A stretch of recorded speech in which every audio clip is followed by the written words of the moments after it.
Gente, meu nome é Isabelle Bichara e eu tô gravando vídeo agora pra competição de arroto que o La Fênix tá fazendo. Eu tentei gravar um monte de vídeo antes, só que eu tô com o estômago um pouquinho cheio, então meu arroto não tava saindo direito. Aí eu peguei um pouquinho de refrigerante, mas eu consigo arrotar sem refrigerante. Quem já viu meus vídeos que eles estão no YouTube, nenhum eu tava tomando refrigerante não, foi tudo só engolindo e soltando.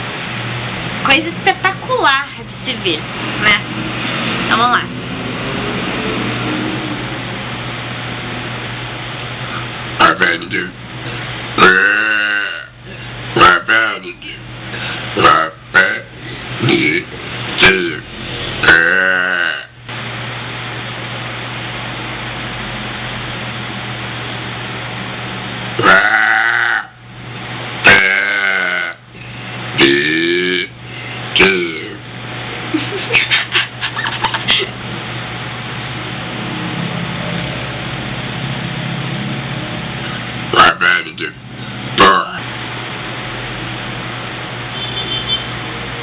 Quero ganhar.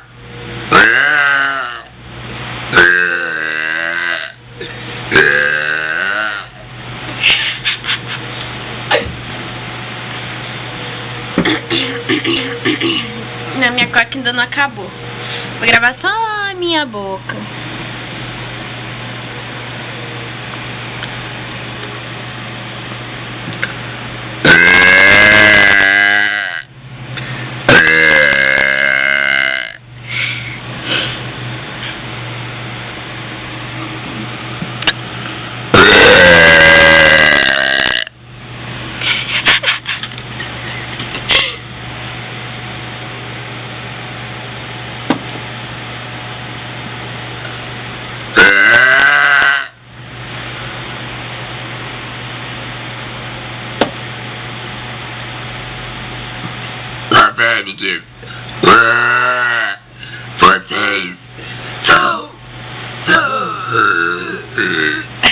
Garro, calma aí.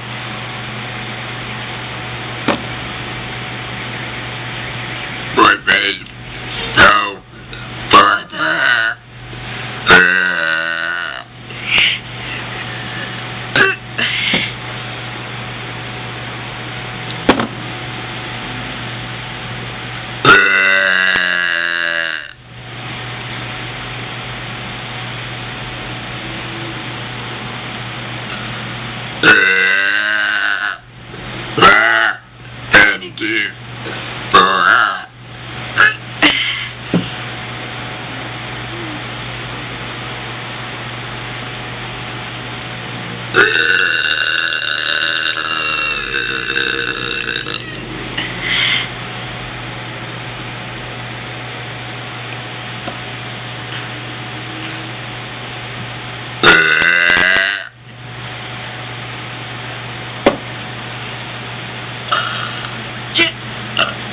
Ciao.